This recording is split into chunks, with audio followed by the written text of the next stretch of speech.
So yun guys, no, magandang umaga po sa ating lahat at ito na naman tayo, meron naman tayong gagawin isang Mitsubishi Adventure na 4G63 gasoline at ang karamdaman ito guys ay namatay daw sa takbo, no? So dahil sa hindi naman to maselan ang sasakyan ito guys, dahil sa hindi naman sa puno electronic, kaya hindi na tayo nagpaliligoy pa at binuksan natin na dito at ang target natin tingnan ay parking timing belt, no? Hindi na natin sinubukan itong by startin at testingin kung may power yung ating ignition coils. So dito talaga iuna natin itong tignan yung ating timing belt. So dito guys, makikita natin na hindi naman siya putol. So kaya dito tayo magsimula sa taas, no? Magkakalas tayo ng upper part para mag-imbestiga tayo dito kung ano talaga ang nangyari. Pero sa dahil mahilig tayo magpatsamba kung ano yung problema, kaya dito agad yung ating pinaka main target ating titignan. Siyempre magtatanggal tayo ng valve cover.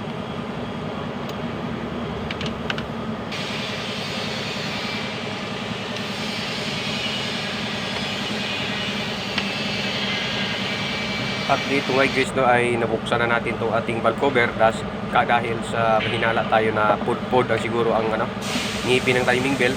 Kapag ganun kasi guys ay posibleng magbanggaan yung ating engine valves at saka yung piston. Kaya bago natin buksan yung timing belt ay titignan muna natin dito sa ating posisyon ng rocker arm kung wala bang kawang. Dahil dyan ay kung nagbanggaan man talaga ay merong hindi normal ang posisyon ng ating engine valves at ang ating camshaft. Pero dahil sa wala man tayong nakita na deform or malaking kawang ang ating engine valves o rocker arm, kaya sisimulan na natin tanggalin itong ating distributor at ignition coil dahil sa tatanggalin natin buong harap nito at tanging maiiwan lang ay radiator. At bubuksan na nga natin guys, no, itong ating timing belt. Titignan natin dahil sa hindi naman putol. Ayan, makikita nyo guys na ayan, napudpud nga ang ngipin. Napudpud ang ngipin yan guys dahil sa nag-leak yung ating crankshaft oil seal. So makikita nyo ang dumi, no? So bawal kasi guys mabasa ng langis yung ating timing belt. So ayan, makikita nyo ay naubos ang ngipin sa parting yan. At yan naman ay hindi pwedeng papustisuhan, kaya papalitan natin ng bago, brand new. Pas ang ilang minuto ay ito na guys, nagpalit na tayo ng maliit na balancer belt. At yung timing ay dito lang guys, no? Napakasimple lang. Makikita nyo rin na malinis na yung ating engine front. At dito guys, yung timing ng ating balancer ay dyan lang sa may kulay green na may arrow. At itatapat nyo lang dito guys, no? Sa may marking na yan, no?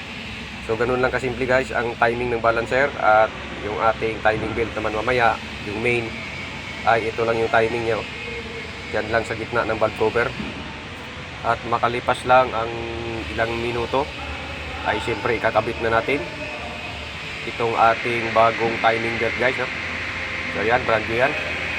At pagmasdang maigi kung paano natin siya i-timing. At dito ay nakakabit na. So napakasimple lang guys, no, ng timing. Sa plate ay may makikita kayong marka na malaki. Itatapat nyo lang yan doon sa at saka dito. At dito naman ang kanyang timing ay itatapat nyo lang dito sa malaking arrow na yan, yung bilog. At yung pang itaas naman guys ay dito siyempre sa marking sa ibabaw po ng ating valve cover. At meron pong kulay asol. Yan po ay gawa natin, no, para malinaw po sa video na dyan lang siya itatapat. So dahil sa basic trouble lang naman ito, ayan, nabuo na natin yung ating engine. Dito naman guys ay testingin na natin kung tama ba talaga at kung hindi ba talaga siya ma-overhaul dahil baka nagbanggaan yung engine valves at piston. Pero sa tingin ko guys ay wala namang damage na nangyayari, kaya susubukan pa rin natin siyang paandarin kung papasa sa atin. Dahil sa baka mag New Year siya dito guys, no, kung maging palyado at lagitik. So dito susubukan natin kung talagang ayos ang ating gawa.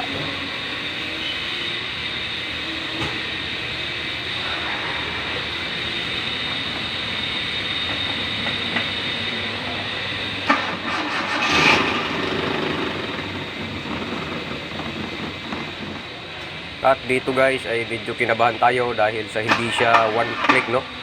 At hindi rin tumutuloy yung kanyang andar.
Yan guys, no, confirm, palyado nga ang hanggang.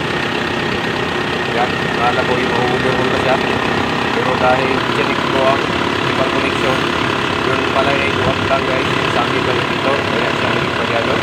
So dito ay kapanatag ng ating loob dahil injector lang parang sakit ng injector lang pala maluwag siya. So ganyan, yan, dito ay normal na siya guys. No? Hanggang dito na lang po ang video natin guys. No? Salamat po sa inyong panonood.